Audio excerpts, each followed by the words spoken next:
په ورځ د محشر به هره سترګه جاړي، هره سترګه به جاړي، هره سترګه به جاړي، خو درې سترګې به نه جاړي. په هغې درې سترګو کې یوه هغه سترګه ده چې کمې سترګې نه د الله د خوف نه، د الله د یرې نه اوښکې توی شوي وي. قرآن کې سورہ آل عمران کې آیت نمبر 143 کې الله فرمایي وخافونی ان کنتم مؤمنین، فرمایي که تاسو ایمان والی یئ بیا ما نه یره لرئ، بیا ما یره په زړه کې ساتئ. یره دې ته نه وایي چې ته بس مونځ کوې بهر چې ته څه کوې کوه، دې ته یره نه وایي. الله یره څه ته وایي؟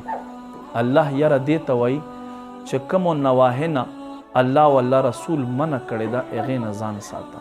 دا د الله یره دی، دا د الله یره دی، دا د الله خوف دی.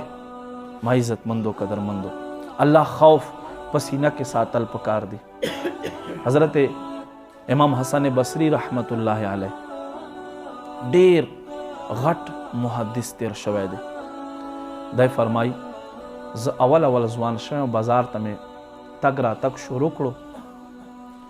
فرمایي یوه ورځ مې د ښایسته سترګو یوه زنانه ولیده، بس په لیدو سره زما په زړه کې دې دپاره مینه او محبت پیدا شو.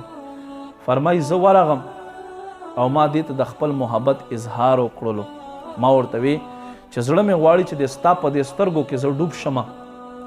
هغې ښځې هغه د الله والا او ما ته وی چې الله نه ویریږه، الله نه ویریږه، ته الله دې پاره نه پیدا کړی چې ته عشق مجازي په جهان باندې لره.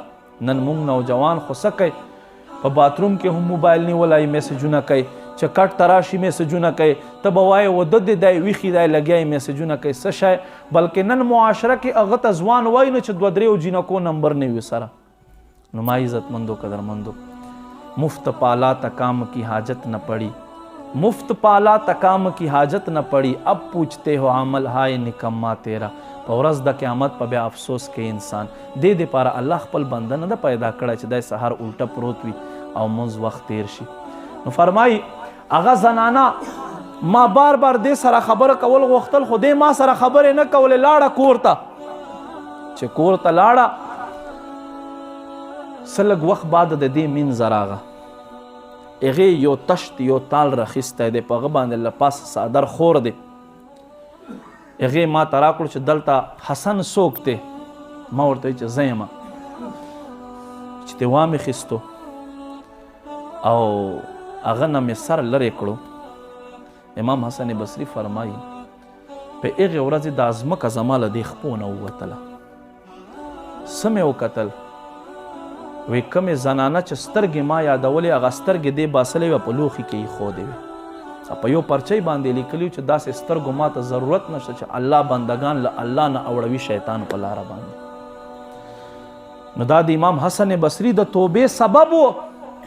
فرمایي داسې نادمه شمه چې زه چېرته په عمر کې نه یم نادمه شوی. امام حسن بصري فرمایي ټوله شپه مې په جانماز باندې الله ته په چغو چغو سره تېره کړه. په سبا باندې راغم چې زه معافي ترې وغواړم. فرمایي چې کتل مې جنازه روانه ده، تپوس مې وکړو څوک دی؟ وی چې دا خو هغه یوه زنانه چې پرون یې خپلې سترګې په خپله باندې باسلې وې. امام حسن بصري فرمایي بیا نور خفه شوم چې اوس په څنګه معافي ترې غواړم. فرمایي شپې چې څملستمه خوب مې ولیدلو، دا زنانه په جنت کې یو ښایسته لباس کې او بهترین مقام باندې ناسته دی. او بیا ما ته وایي چې ای حسن بصري تا ته زه نصیحت کوم، زه خو حق تعالی بهترین مقام ته ورسولم، خو ته په دنیا باندې نازېږه ما. ای حسن بصري رب ته توبه وباسه او د نیکو په لارې روان شه. نو ما عزتمندو قدرمندو امام حسن بصري داسې توبه وباسله، غټ محدث عالم دین، داسې توبه یې وباسله چې کتابونه لیکي امام حسن بصري سترګو ته به چا وکتل نو داسې به ښکارېدو لکه دغه سړي چې دوزخ په دنیا کې په خپلو سترګو لیدلی وي، او داسې به په ژبې کې اثر و تاثیر و چې خبرې به یې کولې. تا به وی چې دا سړی خو د اوس له جهنم نه راوباسه او هر څه یې په خپله لیدلي دي او کتلي دي، ځکه دا خبرې راته کوي. داسې توبه یې وباسله. نو ما عزتمندو 40 سال عمر عزیزت گذشت، 40 سال عمر عزیزت گذشت، مزاج تو از طفیلی نگشت. فرمای سلویخ کاله د بزرګۍ عمر تیر کړو، خو د ماشومانو شانتې هغه لوبو ژوند دې لا پرېښودی نه دی. لوبو ژوند پرېږده او الله طرف ته راشه، الله لار وګوره، بیا به تا ته سکون میلاو شي. الله رب کریم دې موږ ته عمل توفیق نصیب کړي.